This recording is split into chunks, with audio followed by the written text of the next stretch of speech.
పచ్చటి ప్రకృతి, ఆహ్లాదకరమైనటువంటి వాతావరణం, వీటన్నిటి నడుమ సాగేదే సాహసమైనటువంటి సలేశ్వర యాత్ర. దక్షిణ భారత అమర్నాథ్ యాత్రగా పేరొందినటువంటి సలేశ్వర యాత్ర నేటితో ముగియనుంది.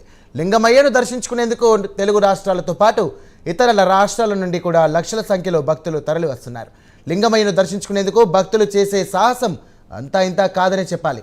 ప్రతి ఏటా చైత్ర పౌర్ణమి సందర్భంగా నల్లమల లోయలో వెలిసినటువంటి అమర్నాథ్ యాత్రగా సలేశ్వర జాతర ప్రసిద్ధిగాంచింది.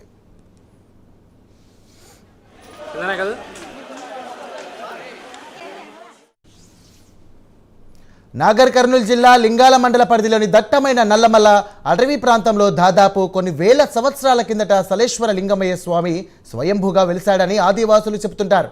అడవిని నమ్ముకొని బతికే చెంచులకు, ఆదివాసులకు ఆరాధ్య దైవం సలేశ్వర లింగమయ్య స్వామి. కొండ కోనల నడుమ ఉండే లింగమయ్యను స్వామివారి చెంచు పెంటలు ప్రజలు తమ కులదైవంగా ఆరాధిస్తారు.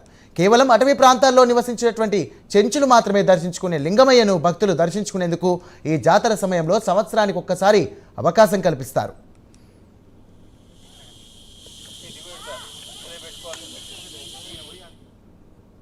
జ్యోతిర్లింగాలలో ఒకటైనటువంటి శ్రీశైల పుణ్యక్షేత్రానికి వెళ్లే ప్రధాన దారిలో ఈ యొక్క ఫరహాబాద్ నుండి దట్టమైన నల్లమల అడవి ప్రాంతంలో వాహనాలతో దాదాపు 18 కిలోమీటర్ల మేర ప్రయాణించిన తర్వాత రాంపూర్ చెంచుపెంటకు వెళ్ళాలి. అక్కడ వాహనాలను పార్కింగ్ చేసి దాదాపు 5 కిలోమీటర్లకు పైగా కొండా కోనల నడుమ నడుస్తూ లింగమయ్య సన్నిధికి చేరుకుంటారు. ఇక రాళ్ళు రప్పలపై నడవడానికి కూడా కష్టంగా ఉండే దారిలో కొండా కోనల గుండా చేసే ప్రయాణం ఎంతో సాహసంతో కూడుకున్నటువంటి ఉంటుంది. అయితే ఈ జాతరను సాహస సలేశ్వర యాత్రగా పిలుస్తుంటారు.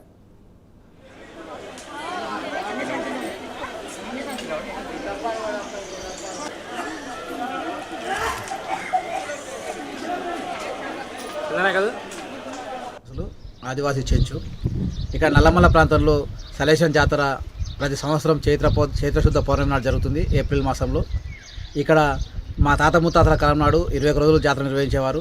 అదేవిధంగా కాలక్రమంలో ఇది 11 రోజులు, 9 రోజులు, 7 రోజులు అని చెప్పి ఇప్పుడు అటవీ శాఖ అధికార నిబంధనల మేరకు అడవిలో జంతువులు ఉన్నాయని చెప్పి 3 రోజులకు మాత్రమే కుదించడం జరిగింది. ఈ నెల 11, 12, 13 తేదీలో ఈ ఉత్సవాలు నిర్వహిస్తారు. ఇక్కడ ప్రధాన విశిష్టత ఏంటంటే ఇక్కడ చెంచులే ఈ యొక్క జాతరను పూర్తిగా నిర్వహిస్తారు. ఇక్కడ చెంచులే ఆలయ పూజారులుగా ఉంటూ కార్యక్రమం నిర్వహిస్తారు.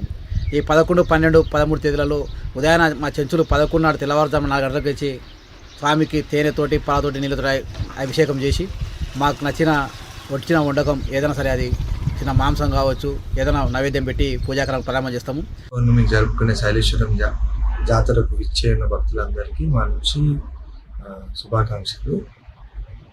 మనము శైలేశ్వరం జాతర ప్రతి సంవత్సరం లాగే ఈ సంవత్సరం కూడా ఈ 11 నుంచి 13 తేదీల మధ్యలో జరుపుకోవడం జరుగుతుంది.